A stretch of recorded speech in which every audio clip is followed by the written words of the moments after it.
Greetings, guys, gals, non-binary pals, and welcome back to another video. Today, hello, Biscuit. Today, my hair is blonde, pretty much, because I've spent a lot of time swimming in the ocean, and also Biscuit will not leave me alone, and I feel really bad locking him out of my room, so I haven't, but you might need to be if you don't be quiet, bud. You have to be quiet, okay? He might start crying for attention. Like that. Because he needs to be pet at all times. And his face is right next to the microphone. Biscuit is out.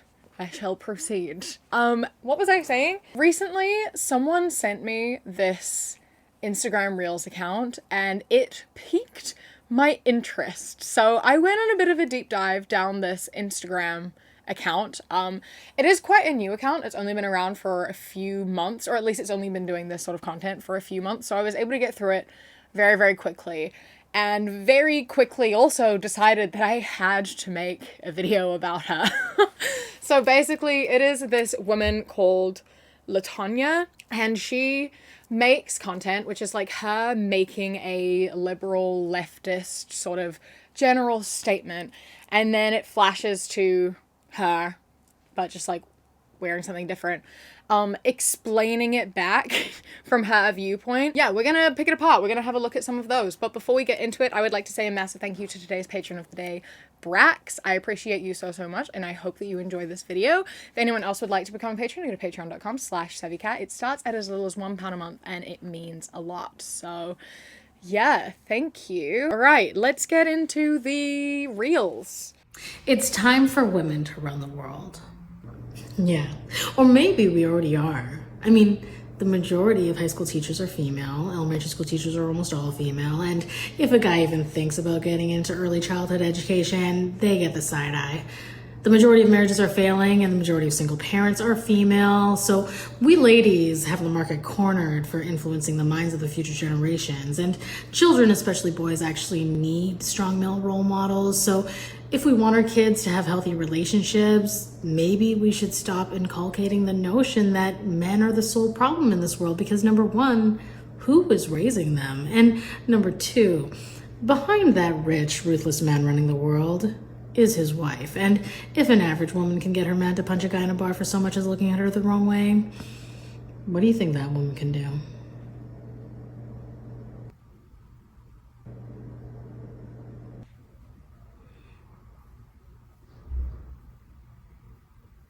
I find this so amusing because she lists all of these things and says all of this stuff as though this was all like women's doing and women's choosing. Teachers are mainly women because that is seen as like something that women have to do. We are caretakers. We are responsible for raising children. Like, that is the role that was assigned to us. And also because it is a female-dominated field, a lot of men don't want to go into it because, one, it means it's paid less, and two, men see it as being an inferior job. Any job that is woman-dominated is automatically seen as less than. So men don't want to go into it. Because even though women make up a majority of teachers, it was only recently that there have now been more women headmasters and principals than men. Despite women making up about 75% of teachers, higher when it comes to like primary school and early education, like half of all principals and headmasters are men. It's like 55-65. So that number is already, you know, like unfair in there. The fact that it's a women-dominated field until you get into positions of power, you know, that's kind of how the world works, isn't it? There could be more male teachers. Men don't choose to go into the field. And if they're side-eyed for going into early childhood care, that again is like on men. You know, they're the ones who created that stigma, that idea. They're the ones who have made people have doubt in their minds about why they're going into early childcare. Because so many men have taken advantage of that. So many men have told women that that is our job and our responsibility. So when they decide to go into it, they get the side eye. Because they've built up the reputation that makes them get the side eye for having that job. Like, that's not our fault. That's not women's fault. That is entirely on them and the reputation that they have built for themselves. And then at the end of that, if a woman can get her man to punch someone in the face for just looking at her, imagine what she can do to the men who are in power. Like, shut up. Oh my God. Most of the time, it's not the woman asking her boyfriend to punch a man in the face. That is his response to being territorial and protective over something that he has decided is his, and no one is allowed to look at her. You know, a man looks at you in the presence of your boyfriend, he's gonna get hit because your boyfriend sees him as a threat. That's not something you typically ask them to do. And regardless of that, you are still sitting here saying that women do not get positions in power. You literally just sat there and are like, maybe women do run the world. I mean, they don't have any powerful positions. Like, they aren't in any positions of power. The only way they can get power is through their husbands, because, like, sometimes they can get their husbands into bar fights, so therefore, obviously, they are actually the ones ruling the world and calling the shots, because they whisper everything in their husband's ear and they do it. Regardless of even if that was true, then why won't women be the ones who are actually given those positions? Why do they have to go through a man in order for their voices to be heard? That is still a problem. That is still a problem. If the only way women's voices are listened to is if it's being spoken through a man, women don't run the world. Men do. Men are the ones who have the final say. They are the ones who have the power. Standing behind a man is not the same as being in a position of power. Don't kid yourself. Oh my God.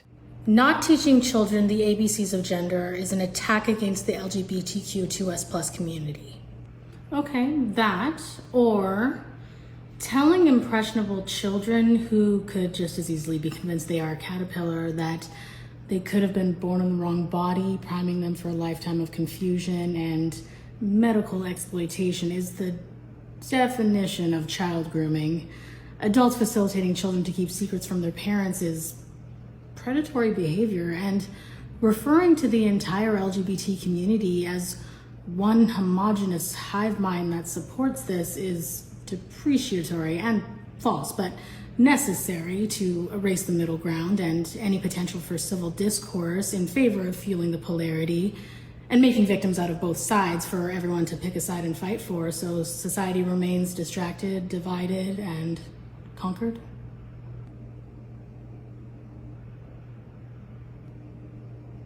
I am so obsessed with the fact that she puts on glasses and uses big words and is like, see, I'm smart. I wear glasses. You can't question me or my intelligence because I wear glasses and I know big words. So therefore, everything I say is correct. Like, that's the funniest thing to me. Putting on glasses to seem smarter is like the most like TV movie shit ever. And is that like a thing? Is that genuinely like a psyche that we all have, where you see someone wearing glasses and somehow for some reason you're like, whoa, they have bad vision. They must be so smart. Like, that's hilarious. That's so funny. I'm obsessed with that's how she changes her appearance. She wears the same top and everything. She just lets her hair down and puts on glasses and suddenly she speaks big words and it's like, whoa. I trust her with my life. Obviously, she would never lie to me. She obviously has all the answers to the universe because she has glasses. I always find this so funny, though, of being like, if you talk to children about gender, they're going to be really confused. It's like, I was taught about trans people when I was a kid, just because I asked a lot of questions. I've always asked a lot of questions. I've always needed to know things, and I don't like being lied to, and I don't like simplified answers, and I never have. And so I would just bother people, specifically my mother, until she would give me answers that I accepted as good enough. I was taught about a lot of stuff at like a kid appropriate level when I was small. So I knew about trans people. I was told like, you know, some people just think they're in the wrong body. And like, I know that that's not the explanation that we give, but like for a child, that's sort of like what I understood. And never did I ever question that about myself. I didn't then be like, whoa, maybe I was born in the wrong body. Whoa, maybe I need to do all of these things. Like, no, that didn't prompt anything in me to question my gender. It didn't prompt anything in me to be like, maybe I'm trans. Maybe that's me. Like, it didn't do that because I'm not. And that's not something I've ever felt. But I got answers for everything when I was a kid. If I asked a question, my mom was honest and she gave me the answer, you know? And it didn't do anything negative. I'm obviously queer, but that had nothing to do with anything I was told growing up. I mean, other than the fact that that was like a normalized thing in my house, it was never something that was taboo or seen as wrong. It was something that was just normal conversation. It was just if someone was gay, you know, it's fine, it doesn't matter.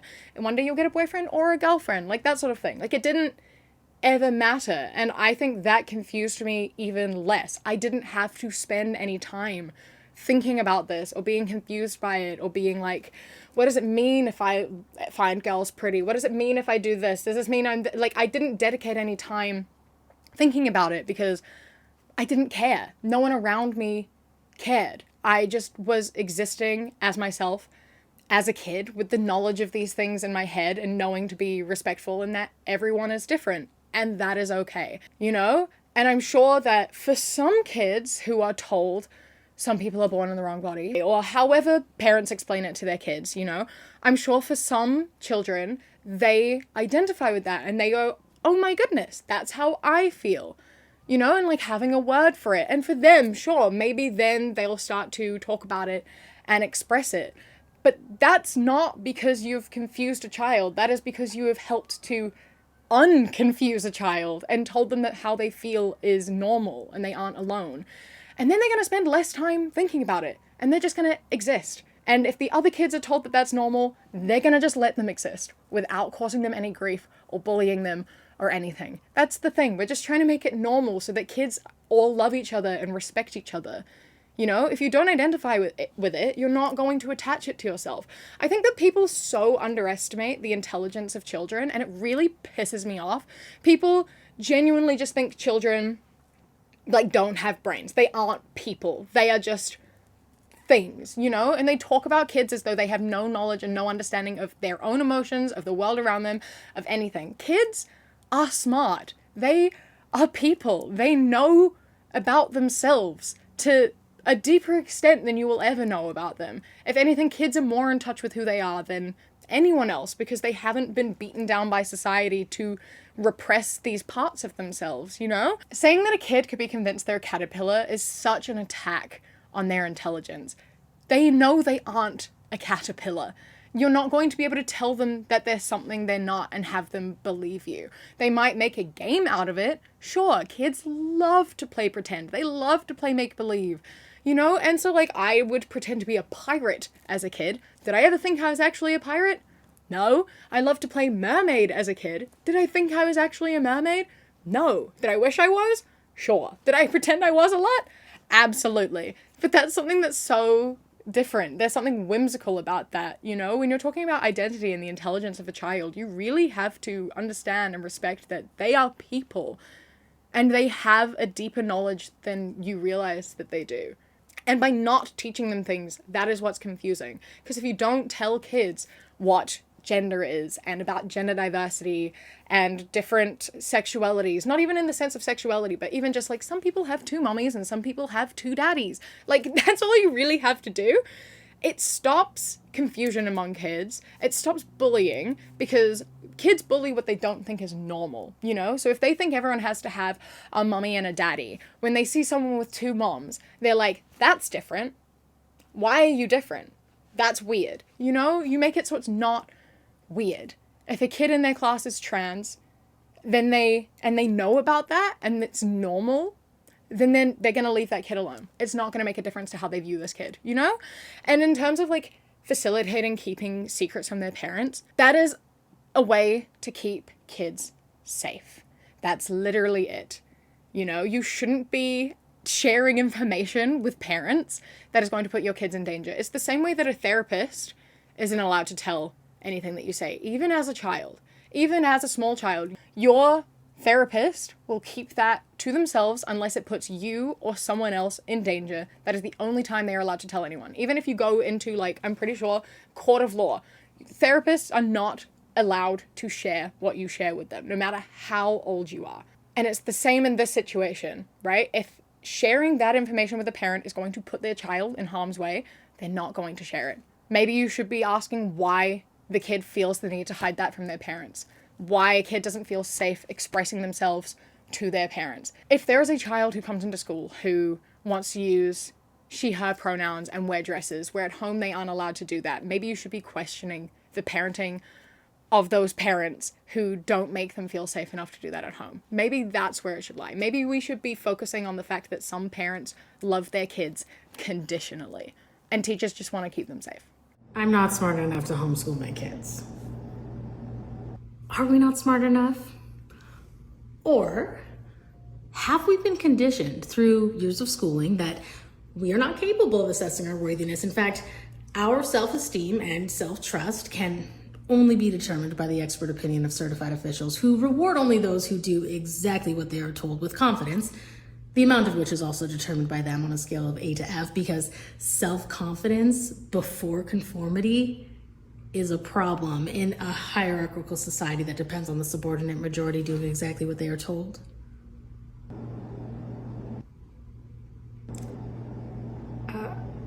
I was actually having this conversation with my mom and sister a couple days ago, funnily enough, so I'm fresh on the conversation block about this one.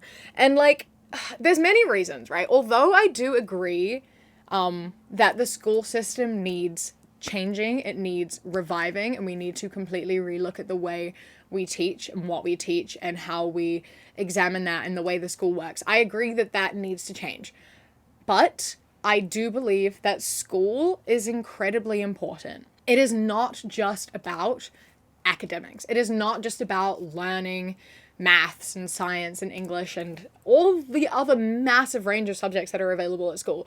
It is so much more than that. I would say that one of the most important parts of school is socializing. You learn to interact with your peers, not only people your own age, but also authority figures and also, people who are like similar in age, but like both above and below you in age. You learn how to interact with them. You learn how to have these interactions and conversations with people who are from all over, all different types of people. When you go into university or the workforce, the people around you all have like at least one commonality. It's what you are choosing to do, the field that you are in. Whereas when you're at school, you're with a bunch of people who would otherwise not even look at each other. You may have so many different interests, and like you could be in a class with someone who hates everything that you love, and you learn to be around these people and have conversations and how to have these debates and how to play, how to do all of this. You learn all of that at school, and that is so fundamental, and that is so important to know how to have these interactions with people. And starting at a young age, a lot of people go into school or like kindergarten when they are like 2 or 3. I think I started when I was a baby, like under 1, I believe is when I started going to daycare. And I met my best friend. One of my best friends, we were in like the under 2 center together, and like we have been friends for our entire lives, almost 24 years, because we were put into this system together, and like we've come and gone out of each other's lives throughout different periods of our schooling.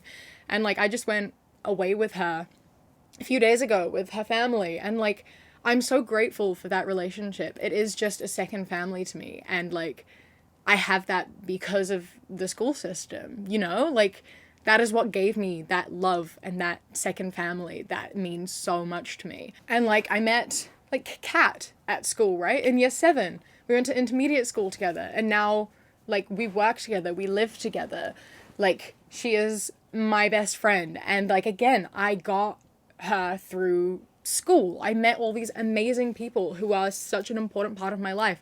Met people who had shorter relationships, but who like taught me things, who helped me grow, who helped me expand my worldview, who allowed me to have conversations and deepen my understanding of the world around me and how other people grew up. And if you don't go through the school system, if you just stay at home with a parent and your siblings, you don't have any exposure to any of that. You don't learn how to socialize with people. You don't have these fundamental things that like are so necessary to facilitate an adult life. You know, imagine going out into the workforce without ever having worked with another person before.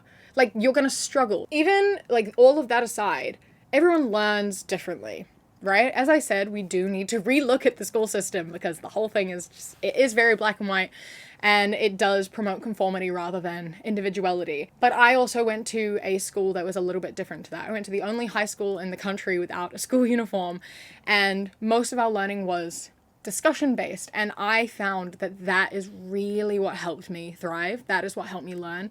Being able to ask questions and have class discussion, that is how I learn best. And you cannot do that if you are just by yourself being taught by a parent. And also, like, you have different needs for what you want to learn than your parents may be capable of teaching, you know? Like, if I had a kid who was really interested in geometry, I am not suitable to teach geometry. I'm not cut out to teach geometry. Geometry was my weakest math subject. I cannot do geometry to save my life. I was fine at it at school, but could I do it now, 7 years after the fact? Absolutely not. Not a chance would I be able to teach anyone geometry. And, like, how would I be able to do that? I would have to go and learn off of the internet through a teacher and someone who's studied it and is now teaching it. Or I would have to get my kids to do, like, an online class with a teacher. You know, like, regardless, they're gonna need to learn from someone else because I can't teach them everything that they want to know. I took French at school. Both of my parents are monolingual. Who's gonna teach me French? Just pay to get a tutor. Or I could go to school, which is free, and I can learn all of the subjects that my parents aren't able to teach me for free. And that also means that should my parents need to work, which most people do these days, they have somewhere for me to be and be looked after during the day while they do that. Like, not everyone can afford a private education. Obviously, schools are for everyone. Public schools are for everyone. Most people aren't going to be able to afford private tutors to teach them what they are unable to teach their children. And like I said, like, the school system, yes, is shit. Yeah, it is. It is. It needs some revisiting, especially the American school system. And I am imagining, based on the accent, that this woman is American. And we talk shit about the American school system at our school, to be perfectly honest. Like, the fact that it is all, like, a lot of it is multiple choice questions. It is just about learning the answers to questions, which is not helpful to life at all. That is not good life skills. It doesn't teach you to think deeper about anything. It's just about getting the right answers. I agree. That's not helpful. That's not helpful at all. The socializing aspect still very much is, but that is not a helpful way of learning. In our school system here, the way that it works, it's still not great because exams don't work for everyone, but we have like 50-50 of internal exams and external exams. So internal exams are like projects and like essays and research projects and stuff that take place during the year. And then at the end of the year, we have our externals, which are our exams. And they basically are, there's 3 levels. You have achieved, merit, and excellence. Not like A, B, C, D, E, F. It's achieved, merit, and excellence, and then not achieved. And so for them, they are written answers. And I'll use biology as an example because I remember my biology exams the most. And it's like, you get a short question where you have like a 1-line answer, and that is the achieved question. And then you get another question that is a paragraph answer. That is the merit question. And then you get another question that is a 1 or 2 page answer, and that is the excellence question. And I think you have 3 or 4, maybe 4 of them. So you have like 4 achieved questions, 4 merit questions, and 4 excellence questions, and then they add up the points, and that is the grade that you get at the end. And so it involves like deeper understanding and like thinking and rewording and writing what you've learned and putting it into practice. And then in maths, it's like they would do the same thing. It would be achieved, and then using the answer you got from the achieved question, you'd have to answer a merit question, and then from that you'd have to answer an excellence question. And that works in the good way of like, if you got the achieved question wrong, like you did an equation and you got the answer wrong, in the merit question, if you take that wrong answer but you do what they're asking you correctly, you will still get that question correct because from what you had before, you did actually get the answer. And you also get marked on your working. So we always learn you have to show your working because you get marked on that. So if your working is correct and your answer is wrong, you still get a point. And I think that that's just a much better way to do it, you know? And you can't say that that's not helpful to life at all. Like, there are some parts that, no, sure, aren't. I think closed book exams are ridiculous because whenever in your adult life are you gonna be locked in a room and told you have to do your work without looking at any references? Like, literally never. Closed book exams are stupid. But applying knowledge is important, and I think that should be put into schools everywhere. I think that we should be able to teach people based on their different learning styles. And I think that, you know, we stream classes based off of what we class as like intelligence, but I think that it should be done based off of learning styles above all else, you know? And we should be encouraging self-expression and imagination. And it's not the teachers who are choosing not to do that. It is the curriculum. It's what is enforced, you know? Teachers try to do what they can to what they think is best for the kids, but they are limited based off of what they have to do as well. Yeah? I've been talking too long. I don't need a man.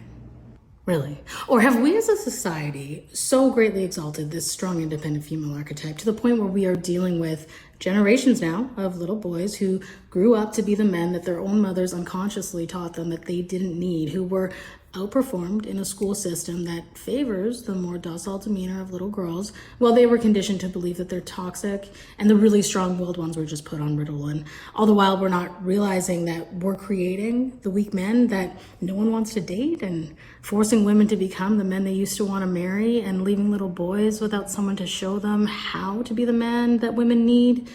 And if we continue to compete instead of compliment and overcorrect, we're playing a game where we both lose, and instead of pointing fingers at each other, we should be looking at who wins.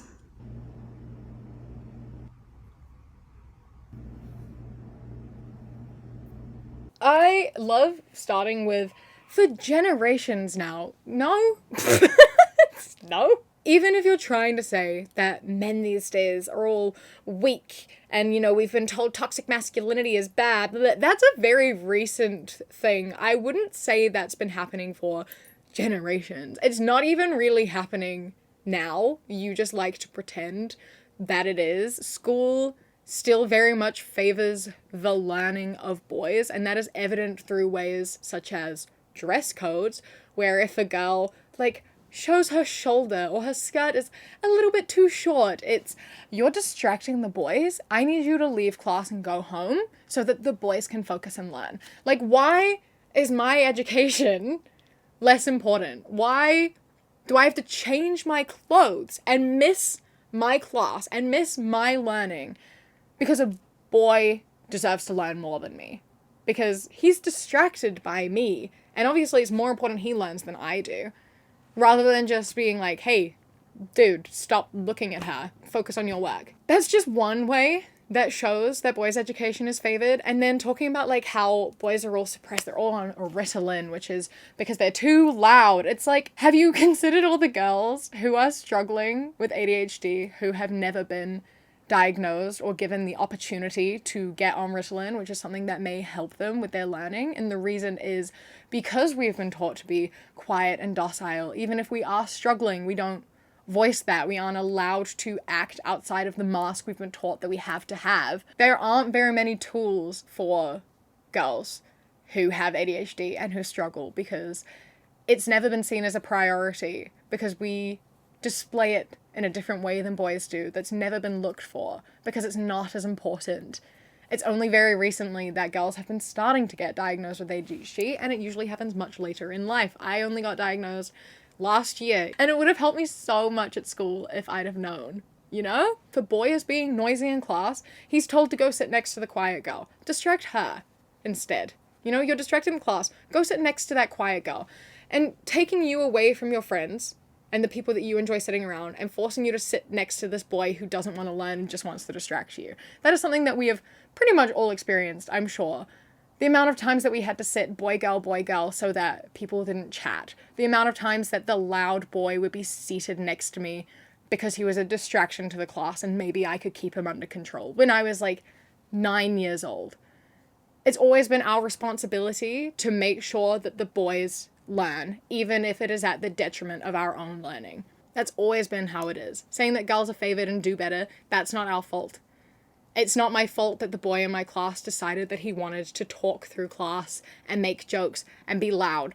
It's not my fault. That's entirely on him, you know? And schools aren't teaching boys that they're toxic. No one is really teaching boys that they're toxic. These people have such a misunderstanding of what toxic masculinity is.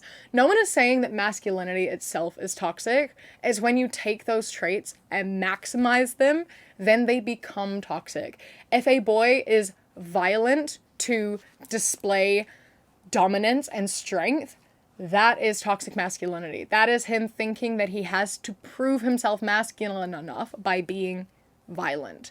That is toxic masculinity. You can have like every masculine trait and not be toxic. No one is saying that masculinity is inherently toxic. It's the way that people treat masculinity that becomes toxic. We need to dismantle the patriarchy. We could consider that there are actually more women than men in universities, more women than men who hold PhDs. Women are being preferentially selected for jobs, not for being the best candidates, but to fill equity quotas that favor women. Women hold all the power in divorce courts. Laws incentivize women to leave their husbands and take the kids, destroy men and get paid to do it, or skip marriage altogether and just have children for the paycheck. I mean, is there really any opportunities that we want that we do not have? I know there's plenty of things that we don't want to do, and luckily we can just leave that to the men, while this evil patriarchy ideology conditions little girls to cringe at the thought of being just a mom and debases building homemaker skills in favor of building an army of boss is ready to tear down the patriarchy, when all it's really doing is tearing apart families, tearing apart relationships, and tearing down our femininity. And with that goes our chance at peace in our home, peace in our communities, in our nation, and on this planet. And maybe that's the point.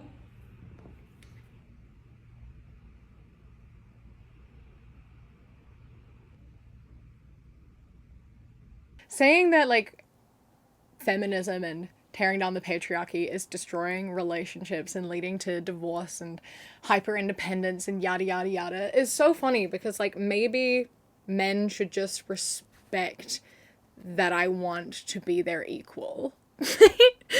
I don't want to date a man who doesn't want to dismantle the patriarchy. I don't want to date a man who believes that he is above me and deserves more than me. We live in a society that hires women not because they are better suited for the job, but because they fit a diversity quota. Okay, and why did we need that in the first place? Why do we shouldn't need that. The fact that we need that is the problem. You know? You don't want that to be there. You don't want to have like a diversity quota there. Then hire more women who are worthy of these jobs and it won't be needed. There are so many women who are capable of jobs and men get hired over them just because they're men. That happens. That's why the diversity quota is there, because it is needed, because people favor men subconsciously. When it comes to promotions, men are more likely to get them. When it comes to asking for a raise, men are more likely to be accepted. And people are like, the pay gap's not real. Women just don't ask for a raise. It's like, yeah, but we are conditioned to not ask for things, whereas men are taught that they should always ask for things. It all comes down to conditioning. It all comes down to the patriarchy. Some of it is subconscious, sure, but it exists. We all have subconscious bias to a degree. All of us. And it comes out, and it does impact women getting jobs. It does impact relationships and what we accept from our partners, you know? And women are favored in divorce court and are able to take the kids. Yeah, okay, but that is also a patriarchal problem, because we have assigned women the role of caretaker. These conservatives say it all the time, that like women are caretakers. You said in this video, girls cringe at the idea of being a homemaker and just a mom. So you're saying that that is a girl's role. You are saying that women should strive to be moms. They should want to be mothers, and that should be enough. And then you're like, women always win the kids in divorce court. Like, that's because of people like you. That's because we are conditioned to think that mothers are the ones who should care for the children. And a lot of the time, that is true. Again, a lot of the time because of the conditioning, and because mothers tend to be better parents because fathers are told that they don't have to be. And it does work out that way a lot. Not all the time, obviously. And sometimes fathers should win custody and mothers shouldn't. But it does come down to this conditioning caused by the patriarchy. It all comes back to the patriarchy. And we should be learning homemaking skills no matter your gender. Everyone should be learning homemaking skills. Everyone should know how to cook and how to clean and how to do all of these things. Everyone should be able to be self-sufficient, and then when you are in a relationship, you should be able to take care of yourself and each other. It shouldn't be one person's responsibility to do everything. It should be mutual. It should be two ways. And everyone should learn those skills. Anyway, fuck the patriarchy, and I'm going to wrap up this video and end it here because I could talk about these for so long. I've gone into such big rants on every single one of these. My God. So I'm going to leave it and I'm going to take a breather and go get some food. A massive thank you to my Sprout and above patrons whose names are up on the screen right now. I appreciate you so much. And a huge, huge thank you to my Kiwi cat patrons. Harry, Bobby, Josh, Mandy, Sparrow, Ikazel, Jessica, Eldo, Danielle, Raven, Elias, Boston, Chris, Amelia, and Samuel. I love and appreciate you so, so much. Thank you so much for joining. If anyone else would like to be on Patreon, go to patreon.com/savvycat, click the top link in the description. For as little as £1 a month, you get my videos a day early, as well as podcasts a week early. And then for £3 and up, you get things such as outtakes, bonus mini podcasts, live streams, vlogs, music, stuff, and more. Don't forget to follow me on Instagram, The Queer Kiwi, and Twitter, That Queer Kiwi. I hope that you enjoy the rest of your day. Stay safe. Keep fighting. I love you. Mwah.